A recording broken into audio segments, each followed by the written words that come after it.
जो यही सोचकर भयभीत रहता है कि कहीं हार ना जाए, वह निश्चित रूप से हारेगा।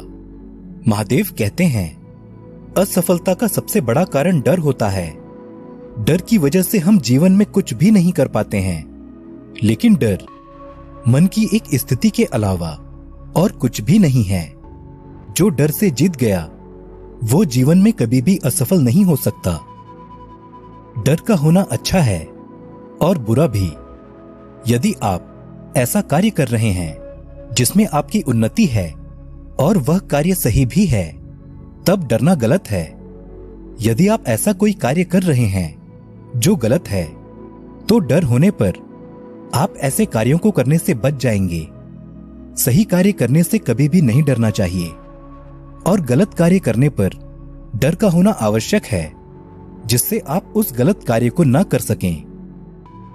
अगर आपको डर और भय से बचना है तो सत्य के मार्ग पर चलें, ईमानदार बनें, परिश्रम से प्राप्त वस्तु में ही संतोष रखें।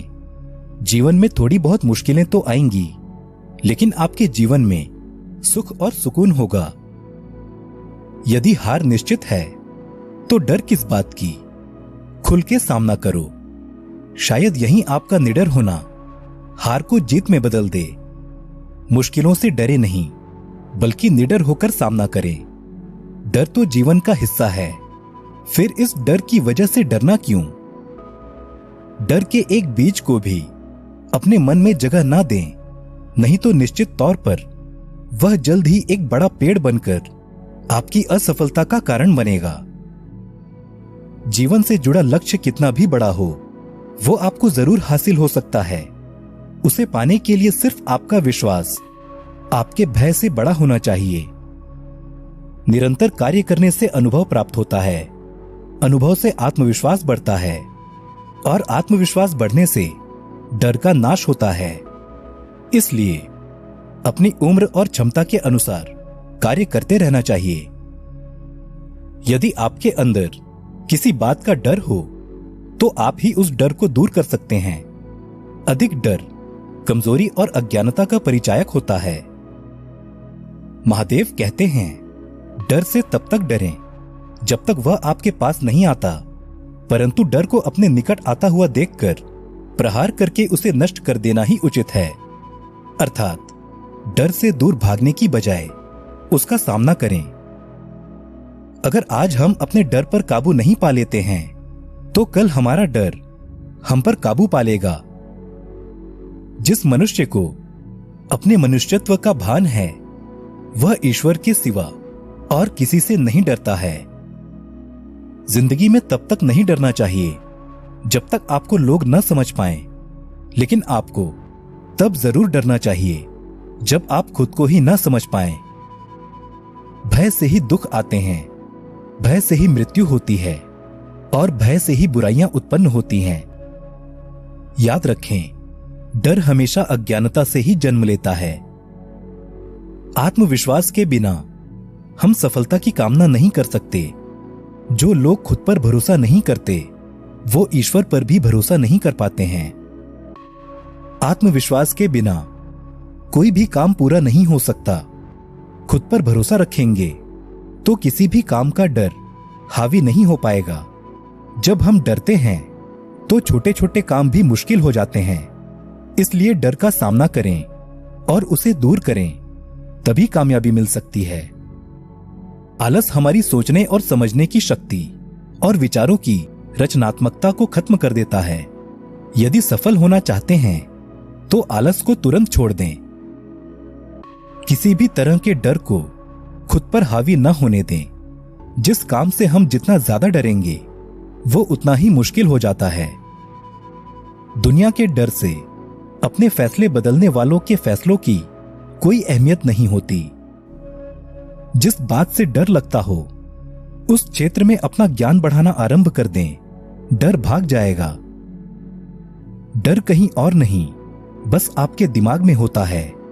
कभी भी हार मत मानो, क्योंकि बाधाएं डर की तरह एक भ्रम मात्र होती हैं। हम ज्यादातर ऐसे डर से आतंकित रहते हैं जो हकीकत में होते ही नहीं हैं। भय और घृणा, ये दोनों भाई बहन लाख बुरे हों पर अपनी मां बर्बादी के प्रति सच्ची भक्ति रखते हैं। जो कोई इनका सहारा लेना चाहता है उसे ये सबसे पहले अपनी मां के चरणों में डाल देते हैं। यदि आप भय पर विजय पाना चाहते हैं तो घर पर बैठकर उसके बारे में मत सोचिए, बाहर निकलिए और व्यस्त हो जाइए। एक पुरानी कथा के अनुसार एक राजकुमार तलवार चलाने से भी डरता था। राजा ने राजकुमार को तलवारबाजी सिखाने की बहुत कोशिश की, लेकिन उसे सफलता नहीं मिली। राजकुमार में तलवार चलाने का साहस नहीं था। फिर भी राजा ने किसी तरह राजकुमार को थोड़ी बहुत तलवार चलाना सिखा दिया था। राजा ने कई बार राजकुमार को युद्ध में ले जाने की कोशिश की, लेकिन राजकुमार डर की वजह से युद्ध में नहीं जाता था। राजा अपने पुत्र का डर दूर करने की कोशिश करते रहते थे, लेकिन राजकुमार की स्थिति वैसी की वैसी ही थी। एक दिन उनके राज्य में दुश्मनों ने आक्रमण कर दिया। राजा की सेना के मुकाबले दुश्मनों की सेना बहुत बड़ी थी। कुछ ही समय में राजा के सभी योद्धा युद्ध में मारे गए। अंत में राजा ही जीवित बचे थे।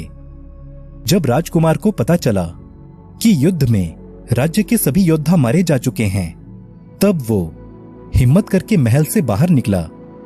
बाहर निकलते ही उसने देखा कि सामने से दुश्मनों की सेना आगे बढ़ रही है। राजकुमार डर गया। वह महल की ओर भागने के लिए पीछे पलटा तो उसने देखा कि दुश्मनों ने उसके पिता को भी बंदी बना लिया है। राजा को बंदी बना देखकर महल के सेवकों ने महल का द्वार बंद कर दिया ताकि दुश्मन महल के अंदर प्रवेश न कर सकें। अब राजकुमार अकेला और सामने दुश्मनों की सेना थी। राजकुमार के पास केवल दो ही विकल्प थे। पहला ये कि वह समर्पण कर दे और दूसरा ये कि वह तलवार उठाकर दुश्मनों का सामना करे। राजकुमार ने दूसरा विकल्प चुना। उसने तलवार उठाई और दुश्मनों पर टूट पड़ा। राजा द्वारा सिखाई गई तलवारबाजी से वह दुश्मनों पर अकेला ही भारी पड़ने लगा। राजकुमार को लड़ता देख महल के सेवकों में भी हिम्मत आई और वो भी लड़ाई में कूद पड़े। कुछ ही देर में उन्होंने दुश्मनों को वहां से खदेड़ दिया और राजा को आजाद करवा लिया। दोस्तों, इस कथा से हमें सीख मिलती है कि जब तक हम डरते हैं किसी भी कार्य की शुरुआत नहीं कर पाते हैं। डर की वजह से ही हम सफलता से दूर रहते हैं। निडर होकर कार्य करने से ही सफलता मिलती है। तो दोस्तों, मिलते हैं अब अगली वीडियो में। तब तक आप सभी अपना ख्याल रखें। हर हर महादेव।